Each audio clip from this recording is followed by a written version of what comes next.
ஹே எல்லாருக்கும், இன்னைக்கு உங்களுக்கு சூப்பரான ட்ராமா தான் கொண்டு வந்திருக்கேன். இந்த ட்ராமா கண்டிப்பாக உங்களுக்கு பிடிக்கும்னு நினைக்கிறேன். மறக்காம ட்ராமாவை லாஸ்ட் வரைக்கும் பார்த்துட்டு எப்படி இருந்துச்சு அப்படி சொல்லி கமெண்ட் செக்ஷனில் சொல்லிடுங்க. வீடியோவில் போகிறதுக்கு முன்னாடி நீங்களும் நம்ம சேனலை சப்ஸ்கிரைப் பண்ணாமல் இருக்கீங்க அப்படின்னா மறக்காம சப்ஸ்கிரைப் பண்ணி வச்சுக்கோங்க. இப்போ வாங்க வீடியோக்குள்ள போகலாம். ட்ராமாவோட ஸ்டார்டிங்லேயே இந்த ரோட்டில் போகிறவங்களெல்லாம் இன்டர்வியூ எடுப்பாங்கல்ல, அந்த மாதிரி ஹீரோயினை கூப்பிட்டு நிறைய கொஸ்டின்ஸ் கேட்டுட்டு இருக்காங்க. உங்களுக்கு என்ன கலர் பிடிக்கும், என்ன மூவி பிடிக்கும் அப்படிலாம் கேட்டுட்டு இருக்கப்ப ஹீரோயினும் ஒவ்வொன்றா ஆன்சர் பண்ணிட்டு இருக்காங்க.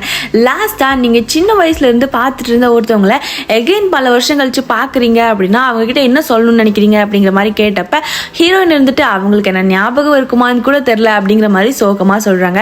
அதே சைடு தான் ஹீரோவும் வராங்க. ஹீரோயின் கிட்ட என்னெல்லாம் கொஸ்டின் கேட்டாங்களோ அதே மாதிரி ஹீரோ கிட்டையும் கேட்கறாங்க. ஹீரோயின் சொன்ன அதே பதில எக்ஸாக்டா ஹீரோவும் சொல்றான். அந்த லாஸ்ட் கொஸ்டின் வந்து கேட்டிருப்பாங்கல்ல, அதுக்குமே ஹீரோ சோகமா அவன் என்ன மறக்காம இருந்துதான் நல்லா இருந்திருக்கும் அப்படிங்கிற மாதிரி அந்த ரிப்போர்ட்டர்ஸ் கிட்டலாம் சொல்லிட்டு அங்கிருந்து கிளம்பி போறாரு. அப்பதான் அந்த ரிப்போர்ட்டர்ஸ் எல்லாம் பேசிக்கிறாங்க. இவங்க ரெண்டு பேரும் சொன்ன பதில் ஒரே மாதிரி இருக்குல்ல, ஒருவேளை சின்ன வயசுல இவங்க தான் ஃப்ரெண்ட்ஸா இருந்திருப்பாங்களோ அப்படிங்கிற மாதிரிலாம். அப்படியே அங்க கேட்ட கொஸ்டின்கெல்லாம் ரெண்டு பேரும் ஆன்சர் பண்ணிட்டு ரெண்டு பேரும் ஆப்போசிட் சைட்ல நடந்து போறாங்க. ரெண்டு பேருமே ரெண்டு பேர்த்தையுமே பாத்துக்கல. இந்த சீனை பார்க்குறப்ப நானே நினச்சேன், ரெண்டு பேரும் பார்த்துக்கிட்டா நல்லா இருக்குமே அப்படி சொல்லி நினச்சிட்டு இருக்கப்பவே அந்த இடத்துல அந்த சீனை கட் பண்ணி இந்த ட்ராமாவோட நேமையும் போடுறாங்க. ட்ராமாவோட நேம் வந்து the best day of my life, English சப்டைட்டிலோட இருக்குது. உங்களுக்கு வேணும்னா மறக்காமல் செக் அவுட் பண்ணி பார்த்துக்கோங்க, ஒய்டிலேயே இருக்குது. இப்போ ஹீரோயினோட வீட்டில் ஹீரோயினுக்கு வந்து ஒரு பிளைண்ட் டேட்டுக்காக வந்து அரேஞ்ச் பண்ணியிருக்காங்க. ஹீரோயினுமே சரி அந்த பையனை போய் மீட் பண்ணிட்டு வரலாம் அப்படி சொல்லிட்டு ஹோட்டலுக்கு வந்து கிளம்பி போகிறாங்க. ரெண்டு பேரும் பேசிகிட்டு இருக்கப்பவே அங்கே ஒரு வெயிட்டர் பொண்ணு வந்து வந்திருப்பாங்க. அந்த பொண்ணு தெரியாமல் ஹீரோ மேலே தண்ணியை வந்து கொட்டிடுறான்.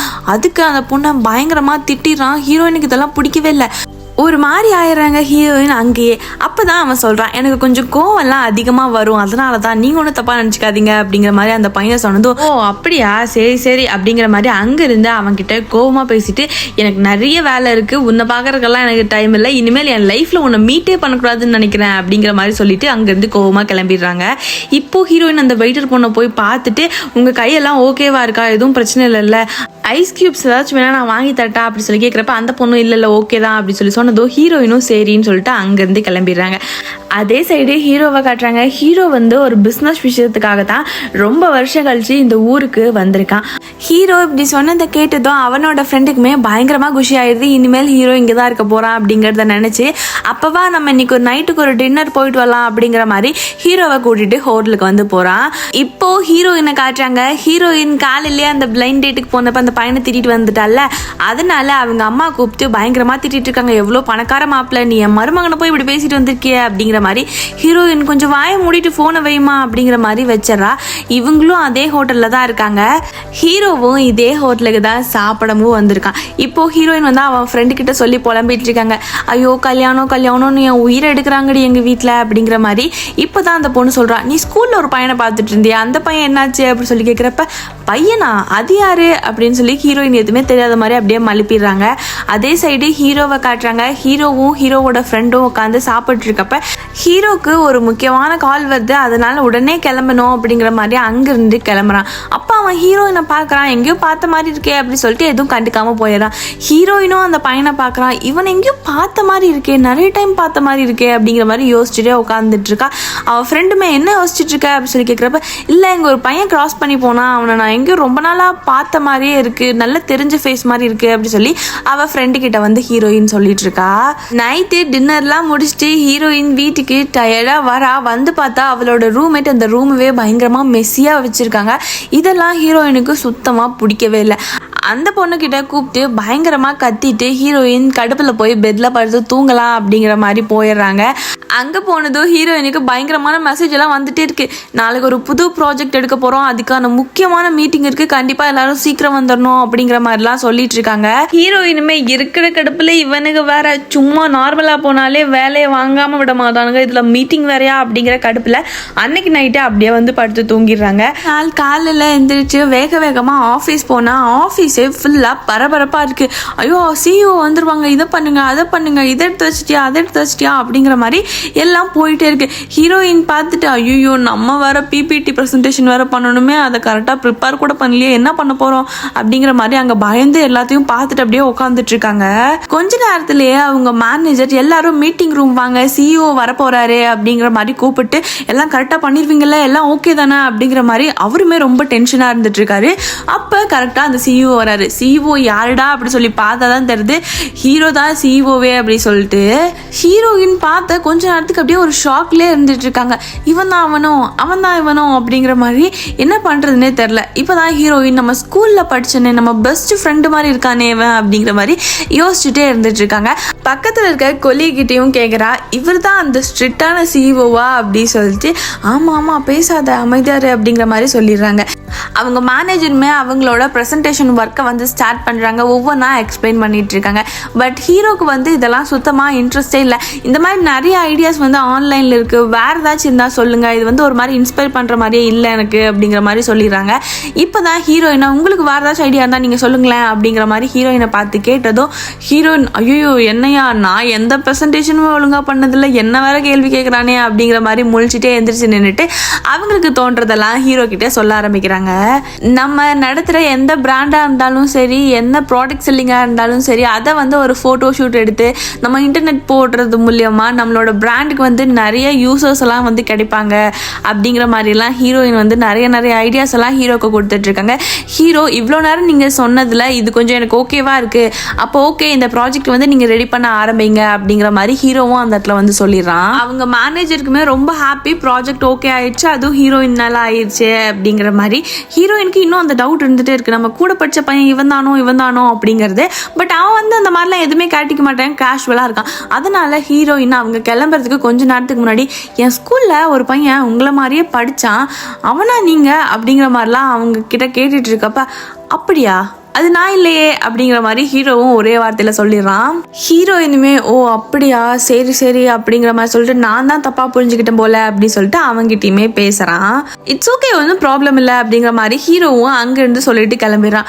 ஹீரோயினுக்கு இதை நினச்சி ஒரே யோசனை, ஒரு வேளை 2 பேரும் ட்வின்ஸாக இருப்பாங்களோ அப்படிங்கிற மாதிரி எல்லாம் இவளே தனியாக யோசிச்சுட்டு என்னமோ பேசிட்டு நின்றுட்டு இருக்கான். கடைசியில் ஹீரோவும் அங்கேருந்து கிளம்பி போயிடறான்.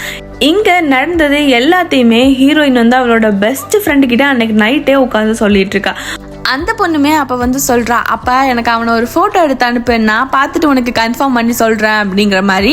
ஹீரோயினும் அடுத்த நாள் மீட்டிங் போகிறாங்க. ஹீரோயின் வந்து கொஞ்ச நேரம் நான் வெளியே போயிட்டு வரேன் அப்படிங்கிற மாதிரி போயிட்டு அந்த கண்ணாடி வழியாக ஹீரோ வந்து ஃபோட்டோ எடுத்து அவள் ஃப்ரெண்டுக்கு அனுப்புறதுக்கு பதிலாக அந்த மீட்டிங் குரூப்பில் வந்து அனுப்பிச்சி விட்டுறா. அது வந்து பிபிடியாக ப்ரெசன்டேஷனும் ஆயிடுது. இப்போ ஹீரோயினுக்கு என்ன பண்ணுறதுனே தெரியல, பயந்து போகிறோம், அவ்வளோதான் மாட்டிக்கிட்டோம், வேறு வழியே இல்லை, இப்போ போய் ஏதாச்சும் சமாளிச்சாகணும் அப்படிங்கிற மாதிரி மீட்டிங் ஹால்குள்ளே போயிட்டு ஹீரோயின் என்ன சொல்கிறாங்க அப்படின்னா, இருங்க நீங்க என்ன கொஸ்டின் கேட்க போறீங்கன்னு எனக்கு தெரியுது, சிஇஓட போட்டோவை ஏன் குரூப்ல எடுத்து அனுப்புனா அப்படிங்கறது தானே கேட்க போறீங்க. சிஇஓ நம்மளோட கம்பெனிக்கு ப்ராஜெக்ட் வந்து அசைன் பண்ணி கொடுத்துருக்காரு, அதுக்காக ஒரு தேங்க்ஃபுல் மெசேஜ் சொல்லணும் அப்படிங்கிறதுக்காக தான் நான் வந்து இந்த போட்டோவை வந்து எடுத்து பிபிடியில் வந்து அப்லோட் பண்ணேன் அப்படிங்கிற மாதிரி ஹீரோயினுமே அங்கே வந்து சமாளிச்சிடுறாங்க. ஹீரோவுமே அங்கே உட்காந்து ஷாக்கிங்காக பார்த்துட்டு இருக்கான், என்னடா இது இவ சொல்றதெல்லாம் நம்புற மாதிரியா இருக்கு அப்படிங்கிற மாதிரி. ஹீரோவுமே சரி ஓகே எனக்கு வந்து இந்த ப்ராஜெக்ட்டுக்கு இன்னைக்கு வேற ஒரு கிளைண்ட்டை போய் அட்டன் பண்ணணும், அதுக்காக யார் கூட வரீங்க அப்படின்னு சொல்லி கேட்குறப்ப அங்கே இருக்கவங்க எல்லாரும் ஹீரோயினை வந்து மாட்டி விட்டுட்டு கிளம்பிடுறாங்க. இப்போ வேற வழியே இல்லை, ஹீரோ கூட ஹீரோயின் தான் போக வேண்டிய சிச்சுவேஷன் ஏற்படுது. சரி வாங்க போகலாம் அப்படிங்கிற மாதிரி ஹீரோவும் சொல்லிடுறான். இப்போ 2 பேரும் சேர்ந்து அந்த கிளைண்ட்டை மீட் பண்ணுறதுக்காக ஒரு ஹோட்டலுக்கு வந்து போகிறாங்க. அவங்களோட மீட்டிங்குமே அங்கே நல்லா முடியுது. அதுக்கப்புறம் சாப்பிட்லாம் அப்படின்னு சொல்லி உட்காந்துருக்கப்ப ஹீரோ வந்து லெஃப்ட் ஹேண்டில் அந்த பெப்சியை வந்து ஓப்பன் பண்ணுறான். ஸ்கூல் டேஸ்லேயும் இவ கூட படித்த பையன் அதே மாதிரி தான் ஓப்பன் பண்ணியிருப்பான். ஹீரோயினுக்கு இப்போ இன்னும் எக்ஸ்ட்ரா சந்தேகம் வந்து வருது, இல்லை இவன் அவன் தான் அப்படிங்கிற மாதிரி இவன் வந்து ஓரளவுக்கு கன்ஃபார்ம் பண்ணுற ஸ்டேஜில் நீங்கள் லெஃப்ட் ஹேண்டா அப்படி சொல்லி ஹீரோயின் வந்து கேட்குறா. அதெல்லாம் இல்லை, இந்த கையில் சாப்பிட்டு இருந்தேன்ல அதனால அந்த கையில் ஓப்பன் பண்ண அப்படிங்கிற மாதிரி ஹீரோயின் கிட்ட பேசி பல்ப்பு கொடுத்தானா. ஹீரோயினுக்கு என்ன பண்ணுறதுனே தெரில, சரி ஓகே அப்படிங்கிற மாதிரி அங்கேயும் சொல்லிடுறான். அங்கேயே ஹீரோயின் ஒரு குட்டி கேம் செக்ஷன் மாதிரி வைக்கிறா. நான் கேட்கறதுக்குலாம் நீங்க டக்குன்னு பதில் சொல்லணும் அப்படிங்கிற மாதிரி இப்படி கேள்வி கேட்டுட்டு இருக்கப்பவே ஹீரோக்கு ஒரு கால் வந்துருது. அதனால ஹீரோவும் அங்கிருந்து எந்திரிச்சு போயிடுறான். அதுக்கப்புறம் ஹீரோயினால வேற எந்த கொஸ்டினும் கேட்க முடியல. அப்படியே மீட்டிங்கும் முடிஞ்சிருது. 2 பேரும் தனித்தனியா சொல்லிட்டு அவங்க வீட்டுக்கு வந்து கிளம்பி போயிடுறாங்க. இன்னைக்கு இந்த ஹோட்டல்ல நடந்தது எல்லாத்தையுமே மறுபடியும் அவளோட ஃப்ரெண்டு கிட்ட வந்து அவ சொல்லிட்டு இருக்கா. அந்த பொண்ணுமே சொல்றான், அவன் சொல்றது கூட ஒருவேளை உண்மையா இருக்கலாம்ல, விடு வேற யாராச்சும் இருப்பாங்க அப்படிங்கிற மாதிரி சொல்லிடுறான். இப்பதான் ஹீரோயினுக்கு ஒரு ஐடியா. அவனுக்கு ஒரு பிரெட் அப்படின்னா அது வந்து சுத்தமா பிடிக்கவே பிடிக்காது. அதை போய் நாளைக்கு வாங்கிட்டு போய் கொடுத்தோம் அப்படின்னா அவன் சாப்பிட்றானா இல்லையா அப்படிங்கிறத வந்து செக் பண்ணலாம். சாப்பிடல அப்படின்னா கண்டிப்பா அது அவன் தான் அப்படிங்கிற மாதிரி ஃபிக்ஸ் பண்ணிக்கணும் அப்படிங்கிற மாதிரி ஹீரோயினும் முடிவு பண்றாங்க. நினைச்ச மாதிரியே அடுத்த நாள் காலையில டிபார்ட்மெண்ட் ஸ்டோர் போயிட்டு பிரேக்ஃபாஸ்ட் வந்து அவனுக்கு வாங்கிட்டு போற மாதிரி இப்படியே பாசமா வாங்கிட்டு போய் ஹீரோ கிட்ட வந்து கொடுக்குறான். சரி, ஹீரோ வந்து சாப்பிட மாட்டான், அது உண்மையாவே ஹீரோயின் நினைச்ச பையனா தான் இருக்கும் அப்படி சொல்லி எக்ஸைட்டா பார்த்துட்டு இருக்கப்ப அவன் படக்குன்னு வாங்கி சாப்பிட்டுறான். அப்பதான் கொஞ்சம் அந்த பிரெட் மட்டும் கடிச்சிருப்பான். இன்னும் அந்த உள்ளெல்லாம் இருக்கே சாப்பிடுங்க அப்படி சொல்றப்ப இல்ல எனக்கு பசிக்கல அப்படிங்கிற மாதிரி ஹீரோ வந்து சொல்லிடுறான். ஹீரோயினால மறுபடியும் அவனை ஃபோர்ஸ் பண்ண முடியல. அதனால சரி ஓகே அப்படிங்கிற மாதிரி சொல்லிடுறா. அப்பதான் ஹீரோ கேட்கிறான், என்ன திடீர்னு பாசம் அப்படிங்கிற மாதிரி கேட்கிறப்ப இல்ல எங்களோட சிஓ அதனாலதான் ஒரு கேரிங் அப்படிங்கிற மாதிரி ஹீரோயினும் சொல்றான். அது சரி அப்படிங்கிற மாதிரி ஹீரோவும் சொல்லிடுறான். இப்போ அடுத்த நாள் அவங்க மறுபடியும் ஒரு மீட்டிங்க்கு வந்து போக வேணும். அதனால வந்து வெளியே போறாங்க. அங்க போறப்பதான் அந்த கேபிள் கார் வந்து இருக்கும்ல, அதை வந்து ஹீரோயின் பாக்குறாங்க. இப்ப அதுக்கு பார்த்ததும் ஹீரோயினுக்கு வந்து அதுல போகணும்னு ஒரு ஆசை வந்துருது. சரி ஹீரோவை கூட்டிட்டு போய் பார்க்கலாம் அப்படிங்கிற மாதிரி அங்க போய் பார்த்தா அது வந்து ரிப்பேர்ல இருந்திருக்கும், அது போகல. அதனால ஹீரோயின் பயங்கரமா டிசப்பாயின்மெண்ட் ஆயிடுறாங்க. அதனால ஹீரோ என்ன சொல்றான் அப்படின்னா, உனக்கு நான் மேல போய் அந்த வியூஸ் தானே பார்க்கணும், வா போலாம் அப்படிங்கிற மாதிரி சொல்றாரு. கேபிள் கார் இல்லைன்னா என்ன, நம்ம நடந்து போய் பார்ப்போம் அப்படி சொன்னதும் ஹீரோயின் வந்து ஐயோ இல்ல நம்ம இன்னொரு நாள் கூட மெதுவா போய் பார்த்துக்கலாம், இப்போ ஒன்றும் அவசியம் இல்லை அப்படி சொன்னதும் இல்ல நீ டிசப்பாயின்மெண்ட் ஆகக்கூடாது, வா கூட்டிட்டு போறேன் அப்படிங்கிற மாதிரி ஹீரோயினை வேணும்னே ஃபோர்ஸ் பண்ணி மேல வந்து நடந்து கூட்டிட்டு போறான். ஹீரோயின் கேபிள் கார்னா அந்த ஸ்கூல்ல படிச்ச பையனுக்கு ரொம்ப பயம். அதனாலதான் இந்த மாதிரி ஒரு ட்ரிக்கை பயன்படுத்தி அவனை கூட்டிட்டு போயிடலாம் அப்படி சொல்லி பார்த்திருப்பா. இப்போ கடைசியில அதுவுமே ஃபெயிலியர் ஆயிருது. இப்பதான் ஹீரோயின் மனசுக்குள்ள நினைச்சிட்டு திட்டிட்டே நடந்து போயிட்டு இருக்கா.